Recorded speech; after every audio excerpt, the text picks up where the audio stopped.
ಗೆಳೆಯರ ಬಳಗದಿಂದ ಡಾಕ್ಟರ್ ಪುನೀತ್ ರಾಜ್ಕುಮಾರ್ ಅವರ ಹುಟ್ಟುಹಬ್ಬ ಆಚರಣೆ. ದಾಂಡೇಲಿ ನಗರದ ಬಾಂಬು ಗೇಟ್ ಸಮೀಪದ ಗೆಳೆಯರ ಬಳಗದ ಆಫೀಸಿನಲ್ಲಿ ಗೆಳೆಯರ ಬಳಗದ ಸಂಘದ ವತಿಯಿಂದ ಡಾಕ್ಟರ್ ಪುನೀತ್ ರಾಜ್ಕುಮಾರ್ ಅವರ 50ನೇ ಹುಟ್ಟುಹಬ್ಬವನ್ನು ಆಚರಣೆ ಮಾಡಿ ಶಾಲಾ ಮಕ್ಕಳಿಗೆ ಪೆನ್ನು ಮತ್ತು ಸಿಹಿ ತಿಂಡಿ ಹಂಚಿ ಹುಟ್ಟುಹಬ್ಬ ಆಚರಣೆ ಮಾಡಲಾಯಿತು. ಈ ಸಂದರ್ಭದಲ್ಲಿ ಗೆಳೆಯರ ಬಳಗದ ಸದಸ್ಯರುಗಳಾದ ಚಂದ್ರು ಮಾಳಿ, ಲಿಂಗಯ್ಯ ಪೂಜಾರ್, ಮಹಾದೇವ್ ಸಾಂಗ್ಲಿಕರ್, ಪವನ್ ಸಿಂಗ್, ಪ್ರಕಾಶ್ ಪಾಟೀಲ್, ಬಾಲರಾಜ್ ಬಾಳು, ನಾಗರಾಜ್ ಹಲಗೇಕರ್ ಇನ್ನಿತರು ಇದ್ದರು.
ನಮಗೆ ಯೋಗ್ಯತೆ ಮುಂದೆ ಉಳಿದು ನನಗೆ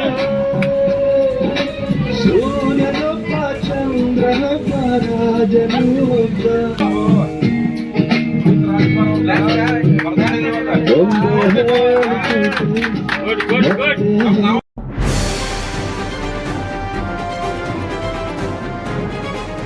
ಇದು ಖಾಲಿ ಡಿಜಿಟಲ್ ವಾಹಿನಿ, ಸತ್ಯ ಮತ್ತು ಸ್ಪಷ್ಟ ಸುದ್ದಿ.